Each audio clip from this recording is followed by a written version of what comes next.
ঢাকা ও পার্শ্ববর্তী এলাকার আকাশ আজ অস্থায়ীভাবে আংশিক মেঘলা থাকলেও আবহাওয়া প্রধানত শুষ্ক থাকবে বলে জানিয়েছে আবহাওয়া অধিদপ্তর।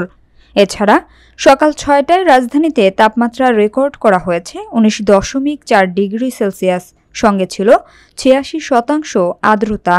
রোববার সকাল ৭টা থেকে পরবর্তী ৬ ঘণ্টার জন্য ঢাকা ও পার্শ্ববর্তী এলাকার জন্য আবহাওয়ার পূর্বাভাসে এসব তথ্য জানিয়েছে সংস্থাটি।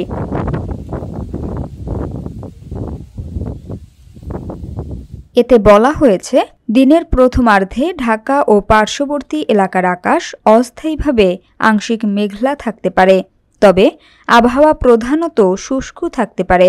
এ সময় উত্তর ও উত্তর পশ্চিম দিক থেকে ঘণ্টায় ৬ থেকে ১২ কিলোমিটার বেগে বাতাস প্রবাহিত হওয়ার সম্ভাবনা রয়েছে।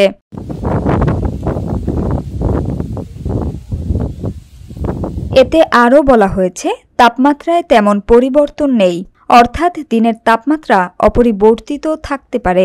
আজ সকাল ৬টায় রাজধানীর তাপমাত্রা রেকর্ড করা হয়েছে ১৯.৪ ডিগ্রি সেলসিয়াস এবং বাতাসে আর্দ্রতা ছিল ৮৬%।